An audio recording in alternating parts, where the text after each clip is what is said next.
কয়েক মিনিটের একটি ভুল কত বড় বিপদ ডেকে আনতে পারে তারই বাস্তব উদাহরণ দেখা গেল যুক্তরাষ্ট্রের জর্জিয়ার আটলান্টায়।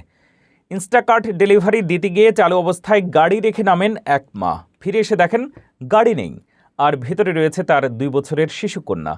এরপর পুলিশের দ্রুত অভিযান, প্রযুক্তির ব্যবহার এবং মাত্র 15 মিনিটের নাটকীয় উদ্ধার। সব মিলিয়ে ঘটনাটি এখন আলোচনায়। পুরো ঘটনার বিস্তারিত থাকছে ফারজানা আফরোজের রিপোর্টে। যুক্তরাষ্ট্রের জর্জিয়ায় ঘটে গেল এক ভয়ঙ্কর ঘটনা। মাত্র কয়েক মিনিটের অসাবধানতায় এক মা হারিয়ে ফেলেছিলেন তার গাড়ি, আর সেই গাড়ির ভেতর ছিল তার 2 বছরের ছোট্ট মেয়ে। পুলিশ জানায় বৃহস্পতিবার ওই মা একটি ইনস্টাকার্ট ডেলিভারি দিতে গিয়েছিলেন। দ্রুত কাজ শেষ করার আশায় তিনি গাড়িটি চালু অবস্থায় রেখে যান, কিন্তু ফিরে এসে দেখেন গাড়ি নেই। আর সবচেয়ে বড় আতঙ্ক, পেছনের সিটে থাকা তার শিশুকন্যাটিও নেই। আতঙ্কিত মা সঙ্গে সঙ্গে 911-এ ফোন করেন।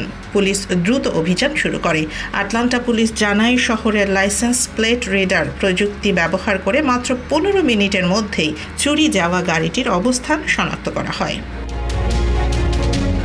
বডি ক্যামেরার ভিডিওতে দেখা যায় পুলিশ গাড়িটির কাছে পৌঁছে সন্দেহভাজন ব্যক্তিকে হাত উঁচু করে বেরিয়ে আসার নির্দেশ দেয়। এরপর কোনো প্রতিরোধ ছাড়াই তাকে গ্রেফতার করা হয়। গ্রেফতার ব্যক্তির নাম 21 বছর বয়সী সালিম মার্টিন। তার বিরুদ্ধে অপহরণ, গাড়ি চুরি, শিশুর প্রতি নিষ্ঠুরতা, অবৈধভাবে গাড়িতে প্রবেশ সহ একাধিক গুরুতর অভিযোগে আনা হয়েছে।